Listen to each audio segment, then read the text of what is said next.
Situation ఎలా ఉంది అంటే గవర్నమెంట్ మీద వ్యతిరేకత లాగా, ఎమ్మెల్యే మీద వ్యతిరేకత లాగా మీరు చేసిన ధర్నా కానీ ఆ వచ్చే అపోజిషన్ లీడర్ ఇచ్చే పోజులు చూస్తుంటే చాలా చాలా బాధేస్తుంది. అందుకే నేను అక్కడికి రాలేదు. దానికి మీరు ఫీల్ అయితే మాత్రం క్షమించమని ప్రతి మనిషిని కూడా కోరుకుంటున్నాను.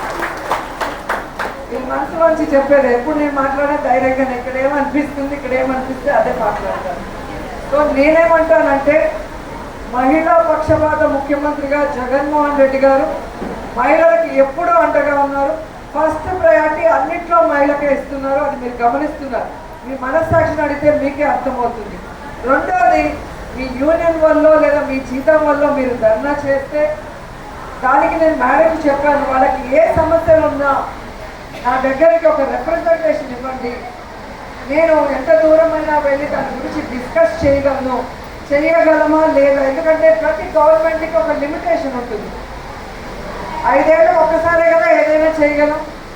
ఎవ్రీ ఇయర్ చేయాలంటే కూడా ఎవరు చేయలేని పరిస్థితి. కాబట్టి యూనియన్ లీడర్స్ చెప్పేది మీరు వినాల్సిన బాధ్యత మీకు ఉంటుంది. ఎందుకంటే ఆ యూనియన్లో ఉన్నారు కాబట్టి మీరు తప్పుపట్టట్లేదు. కానీ పరిస్థితులను కూడా అర్థం చేసుకునే జ్ఞానం, వయసు అన్నీ కూడా మీకు ఉన్నాయి కాబట్టి అవి కూడా మీరు ఆలోచించాలని కోరుకుంటూ, ఈ దేశంలో ఏ ముఖ్యమంత్రి చేయనటువంటి విధంగా మహిళలకి అన్ని రంగాలలో అన్ని విషయాలలో అండగా నిలబడింది జగనన్న. ఖచ్చితంగా ఇచ్చిన మాట ప్రకారం జూన్ తర్వాత మీకు ఏమైతే చేస్తా అన్నారో అది తప్పకుండా చేస్తారు. మీకు ఇంకా ఏదైనా నీరు పెరిగేవి ఉన్నా కూడా చేసి ఇవ్వడానికి మీ చెల్లిగా మీ అక్కగా ఎప్పుడూ నేను సిద్ధంగా ఉంటానన్న విషయాన్ని మీరు ఎప్పుడూ కూడా మనసులో పెట్టుకోవాలని కూడా కోరుకుంటున్నాను. ఈరోజు ధర్నాలకు వచ్చి ఫోటోలు దిగితే మనకి మంచి చేస్తారనుకోకూడదు. ఎందుకంటే గతంలో వాళ్ళు అధికారంలో ఉన్నప్పుడు ఏం చేశారు, ఈరోజు జగనన్న అధికారంలో ఉన్నప్పుడు జగనన్న మేము ఏం చేశామో ఒక్కసారి మీరు బేరీజ్ వేసుకుంటే మీరు ఖచ్చితంగా మా వైపే ఉంటారు, ఫ్యాన్ వైపే ఉంటారు. ఎందుకంటే ఎండాకాలం ఫ్యాన్ కింద ఉంటేనే చల్లగా ఉంటుంది.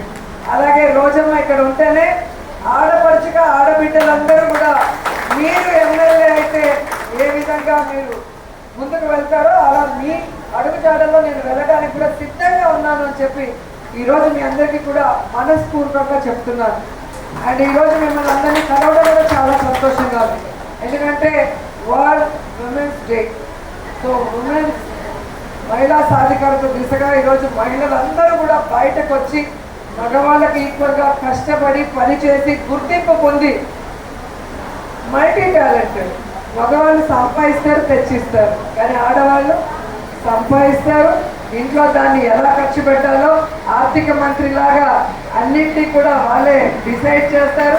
దానితో పాటు ఇంట్లో ఉన్న పెద్దవాళ్ళకి ఆరోగ్యం గురించి, పిల్లవాళ్ళకి చదువు గురించి అన్నీ కూడా మీరు పెద్ద మనసుతో చేస్తారు. కాబట్టి మీరందరూ కూడా బాగుండాలి.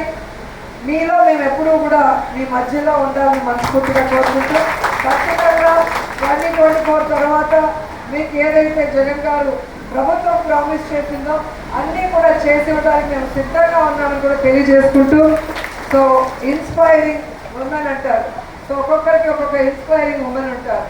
నాకైతే నేను ఈ పార్టీలోకి రాకముందు నాకు ఇన్స్పిరేషన్ జయలలిత గారు. సో ఒక హీరోయిన్గా ఉండి పాలిటిక్స్లోకి వచ్చి, అంటే ఒక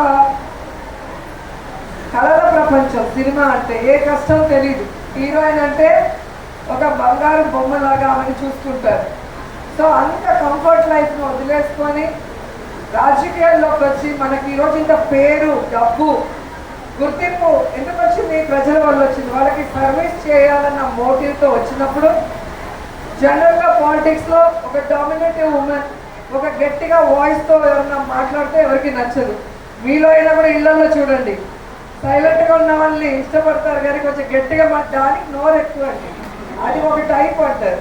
అంటే సమాధానం చెప్పలేక ఆ విధంగా మన నోరు మూయించాలన్న ప్రయత్నం చేస్తారు. వాటన్నిటికీ ఎవరు వెనకాడాల్సిన అవసరం లేదు.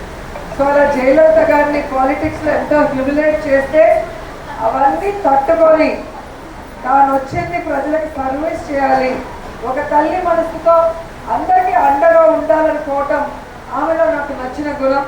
దాన్ని ఇన్స్పిరేషన్గా తీసుకొని నేను కూడా పాలిటిక్స్లోకి వచ్చాను.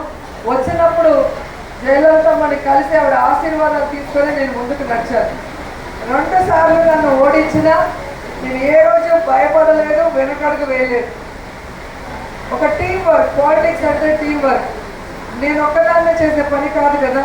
సో ఇంత టీం వర్క్లో మిస్ అయింది. కానీ ఖచ్చితంగా నమ్మకాన్ని కలిగించుకొని వారి ద్వారానే నేను ఇక్కడ ఎమ్మెల్యేగా అవ్వాలి, నేనేంటో వాళ్ళకి నిరూపిస్తూ వాళ్ళకి సర్వీస్ చేయాలి, వెల్ఫేర్ చేయాలి, డెవలప్మెంట్ చేయాలని మనస్ఫూర్తిగా నమ్మాను.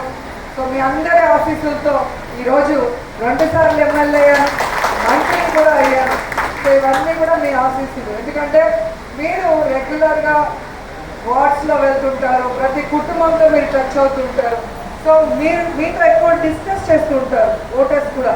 అంటే కావాలని కాకపోతే జనరల్గా కూడా అప్పుడు ఎలా ఉంది, ఇప్పుడు ఎలా ఉంది, జనరల్ ఇది. సో మీ వాయిస్ పాజిటివ్గా నాకు ఉంది కాబట్టి 2 సార్లు నేను గెలిచాలని మనస్ఫూర్తిగా నమ్ముతున్నాను. సో మంత్రి అయిన తర్వాత కూడా ఈరోజు మీ అందరి ఆశీస్సుల కోసం మరోసారి మీ ముందుకు రావడం జరిగింది. ఖచ్చితంగా మీ ఇంట్లో ఆడబిడ్డ ఎమ్మెల్యే మంత్రి అయితే మీరు ఎంత స్వతంత్రంగా ఉంటారో ఎప్పుడైనా మా ఇంటికి రావచ్చు. మీకు నేను చేయగలిగింది ఏదున్నా కూడా హ్యాపీగా అడగచ్చు, చేయించుకొని వెళ్ళొచ్చు అని కూడా ఈ సందర్భంగా తెలియజేస్తాను. సో ఎంతో మందికి ఇన్స్పిరేషన్ ఉన్న మీ అందరికీ మరోసారి పాదాభివందనం చేస్తూ సెలవు తీసుకుంటున్నాను. జై జగన్, జై జై జగన్.